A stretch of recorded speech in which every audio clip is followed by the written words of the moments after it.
तुम तक भांड मठोना तुम्हारे औखाद न भांड भी मठोने की। और तुम्हारे जने धंधा का नहीं इस केस में हमें सार पता और सबके नाम डिटेल हमारी निकाली थाना पर रहता ना हम कुछ कुछ दिए लिए और कुछ की हम फेर दें तो साल ज्यादा न भूक्या अच्छा ब्यो का दिन भी भूखण तुम अब रे बेटिया भूखी भूखी के मारदा तुम्हारे घर में कोई कत नहीं रही सब मरी गए तुम्हारे ड्योरों का कोई समझाउन वाल नहीं तुम्हारा जो तुम एक लड़की के पिछाड़ी के क्या गुनाह करतीन सगाई तो करतीन क्या गुनाह करी है ती जीणो का अधिकार नहीं क्या कत्या पैसा खाए सालो तुम उन केसर पवार मन कत्या बेचते हैं केसर पवार साल 2 कौड़ी का आदमी वो 2 कौड़ी का आदमी राक्षस जैसे सकल लोग एक नहीं होंगे। हमारी बहनों के बारे में हम सुनते रहेंगे तो फिर लानत है हम लोगों पे, धिक्कार है हम लोगों पे।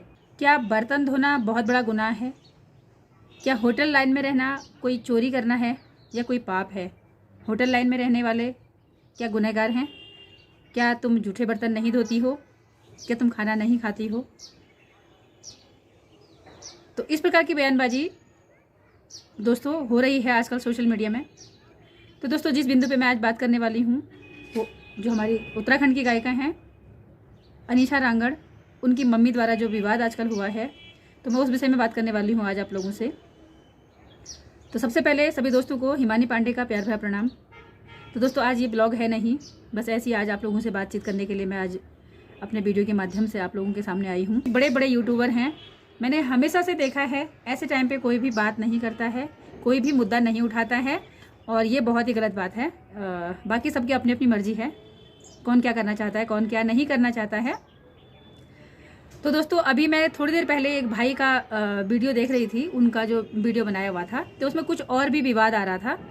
तो वो भाई कह रहे थे कि जो गायक है जिन्होंने जो गाना रिलीज़ किया था वो कह रहे थे कि तुम मेरे नाम पे रोटियां सेक रहे हो।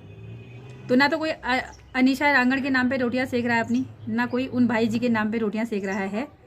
ये मुद्दा है कि जब अगर ये विवाद नहीं होता क्या कोई रोटी नहीं खा रहा था या किसी के ब्लॉग नहीं बन रहे थे? ये मुद्दा इस चीज़ का नहीं है क्योंकि अभी भी उन लोगों की अकड़ होश ठिकाने नहीं आई है।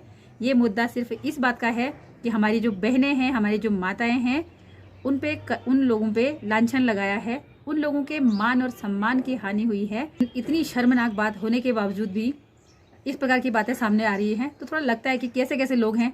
तो दोस्तों कहने का मतलब ये है कि अगर कोई किसी भी महिला के मान और सम्मान को ठेस पहुंचाता है तो उसके लिए कोई माफ़ी नहीं है। और यहाँ पे बहुत गंदे लफ्ज़ों का इस्तेमाल किया गया है। ये शब्द बहुत ही निंदनीय शब्द है और ये सॉरी बोलने से इसका समाधान नहीं होता। क्या दोस्तों किसी का अगर तुम किसी के साथ में कोई अनहोनी हो जाएगी तो हम सॉरी बोल देंगे, क्या उसके लिए और कोई कानून नहीं है? सॉरी बोलने से क्या सारी चीज़ें सही हो जाती हैं? अगर किसी का मान सम्मान खो गया, कोई सॉरी कह देगा, क्या वो वापस आ जाएगा? उनका मान सम्मान वो वापस नहीं आता है। तो दोस्तों ये उत्तराखंड की नारियां हैं और इसका एग्जाम्पल आप लोगों ने देखा होगा कल के वीडियो में। ऋषिकेश में जितनी भी हमारी मातृशक्ति हैं सबके सब एकजुट होके उन्होंने वहाँ पे जो हंगामा मचाया है, अभी उनकी शुरुआत है। और एक बात मैं आप लोगों को और बताना चाहती हूँ कि जब अनीशा रांगड़ की मम्मी इस प्रकार की बयानबाजी सोशल मीडिया में कर रही थी हमारी माँ बहनों के लिए, अनाप शनाप शब्द बोल रही थी, मुजफ्फरनगर गायक उनको भी बोला कि तेरी वाइफ वहाँ पे ऐसा ऐसा कर रही है। तो और हमारी जितनी भी हमारे होटल लाइन के जितने भाई हैं सभी की जिनके भी अपने फैमिली बाहर रहती हैं, उन सबको ये शब्दों से जब वो संबोधन कर रही थी तो उसी बीच उनके हस्बैंड की भी आवाज़ आती है साथ में। उनका हस्बैंड जब उनकी वाइफ की जो चीज़ें हो रही थी अपनी वाइफ को रोकने के बजाय उनके हस्बैंड भी उनको बोल रहे थे कि वो वहाँ पे धंधा करती है। दिखेणी को न दर्शनी को साला 40 साल को 42 साल को बुढ़ा उसकी औरत चमेला में धंधा कर रही है। केसर पवार एक जने भी चमेला में धंधा करने लगी है और ये करती है वो करती है। तो अनीशा रांगड़ के जो पिताश्री हैं वो भी माफ़ी मांगे हमारी बहनों से क्योंकि वो भी इन शब्दों का इस्तेमाल कर रहे थे। क्योंकि मैंने खुद ये चीज़ें सुनी हुई हैं जब वो अपने हस्बैंड को बोल रही थी कि आप चुप रहो, और वो बोल रही थी तो अपनी वाइफ को चुप कराने के बजाय और ज़्यादा उनको प्रोत्साहन बढ़ा रहे थे। तो कहीं ना कहीं ये चीज़ें हमारे जो महिलाएं हैं, माँ बहनें हैं, उनके लिए बहुत ही ज़्यादा ये था कि एक तरफ से बहुत कलंकित करने वाली बात थी। तो दोस्तों आप लोग ये सोच रहे होंगे कि मैं इस वीडियो के माध्यम से क्या कर रही हूँ, ये चीज़ें सॉरी बोल दिया, वो बोल दिया, ये हो गया, वो सो हो गया।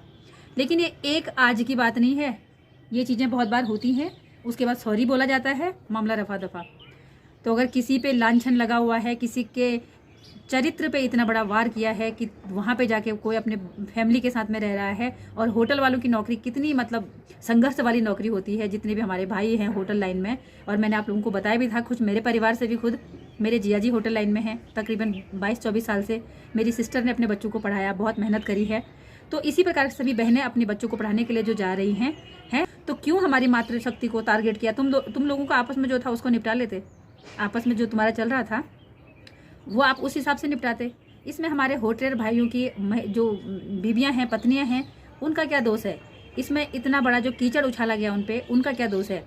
तो दोस्तों मैं तो इतना ही बोलूँगी कि जिस प्रकार से अनीसा रांगड़ जी की माँ ने इतने अभद्र व्यवहार किया, इतने अभद्र घृणित शब्दों का इस्तेमाल किया, वो माफ़ी के योग्य तो नहीं है। तो क्या माफ़ी मांगने वाली वीडियो बना के क्या वो सारी चीज़ें, तो जो महिलाएं, उनका मान सम्मान उनको वापस मिल गया? उनका मान सम्मान उनको वापस नहीं मिला। जो शब्द उन पे थोपे गए हैं, क्या वो इस प्रकार की महिलाएं हैं? क्या वो उस प्रकार की महिलाएं हैं? तो क्या वो उन्होंने वापस ले लिया? माफ़ी मांगने से क्या वो वापस मिल जाएगा उनका सम्मान? ये नहीं होता। एक बार अगर किसी पे तुम कीचड़ उछाल देते हो, ये उनके लाइफ की बात होती है, उनकी ज़िंदगी का सवाल होता है, ठीक है?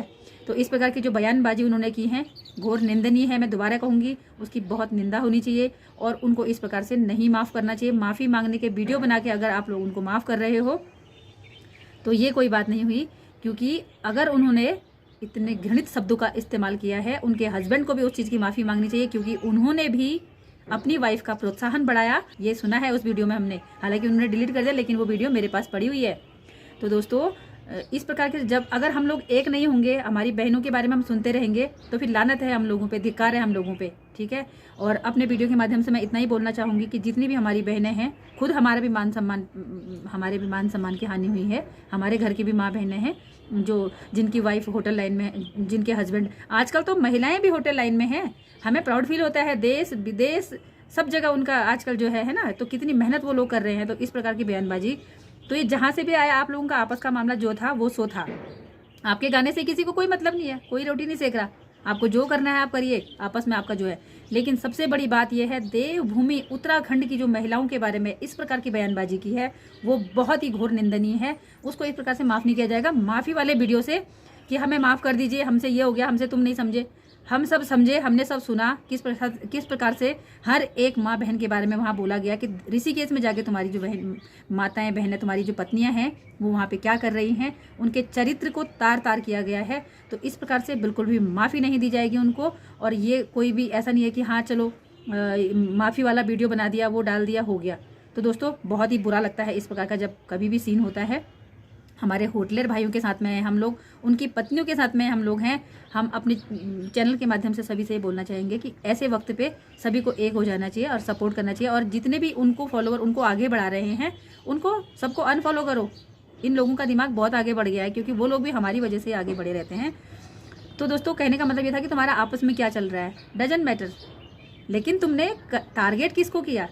होटल लाइन में रहने वाले भाइयों की फैमिली को आपने टारगेट किया। जिस शब्द से आदमी 10 बार सोचेगा फिर भी नहीं बोल पाएगा ऐसे शब्द। इन्हीं शब्दों के साथ मैं अपनी वाणी को विराम देती हूँ।